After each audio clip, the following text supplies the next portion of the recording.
Hey guys, Clever27 here. Here to give you guys another movie review, horror movie review for the month of October. And I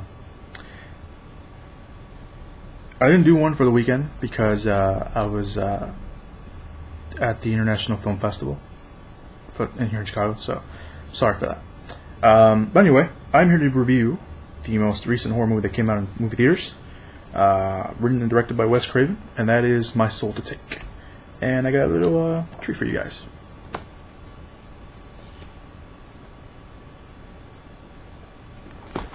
Yeah.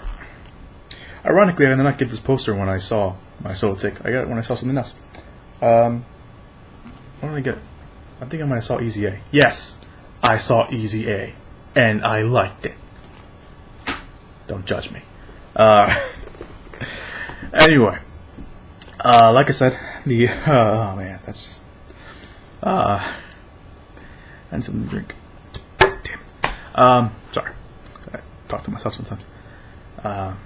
Because everybody does that every once in a while. My Soul to Take. It is directed and written by Wes Craven. Like I said, it was very interesting. I'll be the first to admit I had my doubts about the movie when it first came out. And then closer we got to it, I still had my doubts about it. And then I was sitting in the theater with my brother when we were watching it, and we still had our doubts about it. But we ended up walking out actually liking it. So when a movie does that, I think it did its job with me. Yeah. My leg's falling asleep. I'm on the floor. Hold on. Sorry, guys. So, My Soul to Take is about these 7 kids who are in the small town of Riverton. And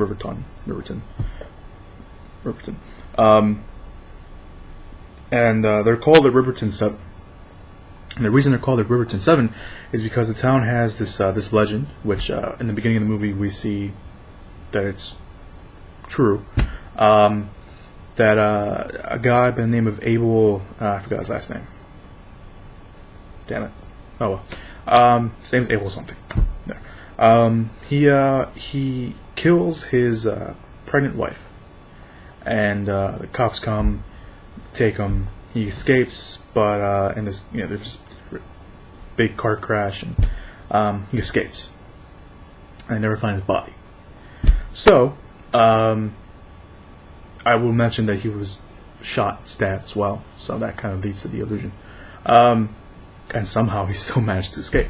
So yeah, on that night, 7 babies were born.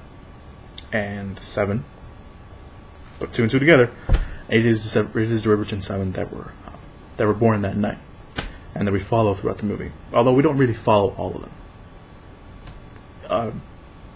Well, we do, but actually no, we don't follow all of them. I'm gonna think about it, but we do pay attention to some. But the main one we pay attention to is our main character by the name of Bug. Everybody calls him Bug. His real name is Adam, but I think they only call him Adam twice throughout the whole movie. But everybody calls him Bug, and he's played by Max Theoret. I'm not sure I'm pronouncing his last name right. But yeah, we follow him, and it's the day of their birthday, which is the day of the day that Abel got away, or they cleverly call him the Riverton Reaper, or Ripper, sorry, because he's killed a bunch of people before the opening sequence. So it's very interesting. I actually was intrigued by the story, which I was really surprised. A lot of horror movies nowadays don't have good stories, and I think that's the thing that Wes Craven has for him, is that he has good stories behind his horror movies, in a sense. Yeah, and the cast was actually pretty good. I actually was surprised by how good the cast was, and how great the performances were. Not because they're bad actors or anything like that, but a lot of them are in their late teens or early 20s or stuff like that. So it was I think I need to look them up. I'm assuming if they're older, I'm sorry.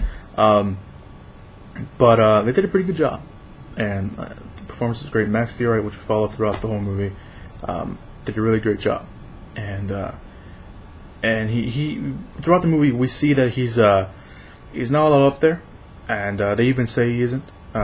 You can tell just by the way he acts that he's not that. He's a little slow. Let's just say that, but he's not like disabled or anything like that. He just doesn't catch on that fast. So he's a little slow.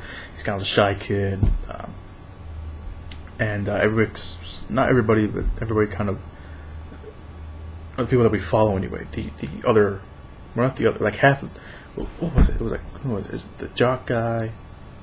Oh, there's a jock guy. Sorry, I'm talking to myself now. There's a jock guy. There's a popular girl, and there's one that there's a girl called Fang. I know, and that's not her real name, by the way. I'm not gonna say what her real name is because it kind of gives away the story, because it's part of the story. Fang, and I think there's another chick, but I forgot. She's not really important. There's three of them that kind of pick on Bug and his best friend Max, or Alex. I'm sorry. I was thinking about Max story. Yeah, I mean it's, they pick on him, but he seems like a nice kid. We like it, Bug, but he acts really strange, and not because he's slow, is because it looks like he has like bipolar, because he's going through like these different personalities, and at times he like zones out and he becomes this completely different person in the movie, and which again was very interesting. Yeah, I mean it was interesting. There was one scene that I really liked when he changed his persona, and it was in a classroom scene. Which I'm not going to explain what the scene was because it was pretty good. So if you watch it, I think that was one of his best kind of different persona performances. Yeah, I mean like I said, it had a very good story. The cast was great. So throughout the movie, we're following Bug, and we're following these different, all the different kids. And there's, like I said, the jock, and there's the popular girl. There's Fang, although she wasn't part of the Riverton Seven. She's part of the teen group. But she wasn't part of the Seven. And we have what's her face? I don't remember her name, but she's a very religious person. We see her praying a lot, and she's talking about hell and heaven all the time, and pray for our souls, Bug, like we see in the trailer. So yeah, it's very interesting, and she was actually one of the female characters that I actually did like, surprisingly. Oh, sorry, I'm looking at the poster. I got distracted by the poster that's on the ground. Anyway, yeah, there's not so much to say about the movie, because if you say too much, you kind of spoil it. So I'm just gonna leave it at that. It is a slasher film. It is a Wes Craven film, so get ready for that. I'm not saying Wes Craven films are bad. I'm just saying, if you're a big fan of Wes Craven, expect the sort of pop-up moments and distraction moments. So yeah. Anyway, that's it. That's been my review. Again, don't want to get into it because I don't want to spoil it. But that has been my review for My Soul Take.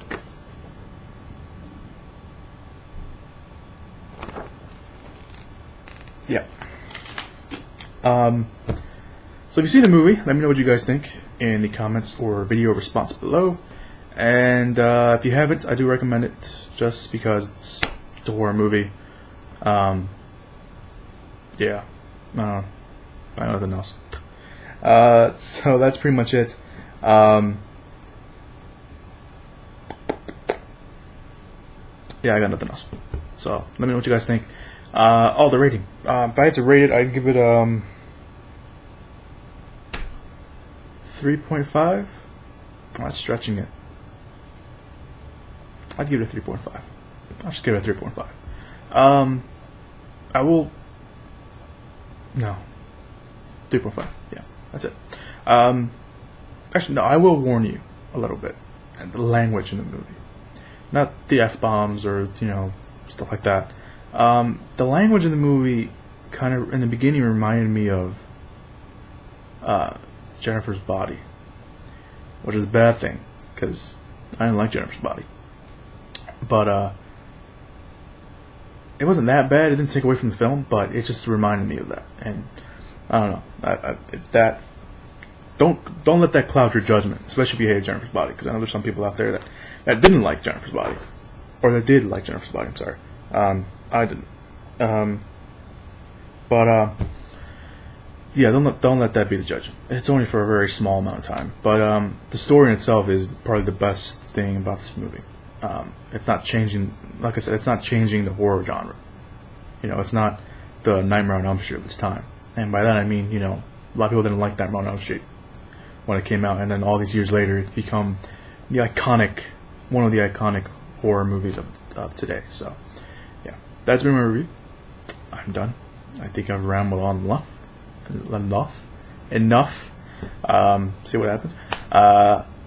Yeah, that's been my review. So go check out my solo take, and if you can, don't see it in 3D, because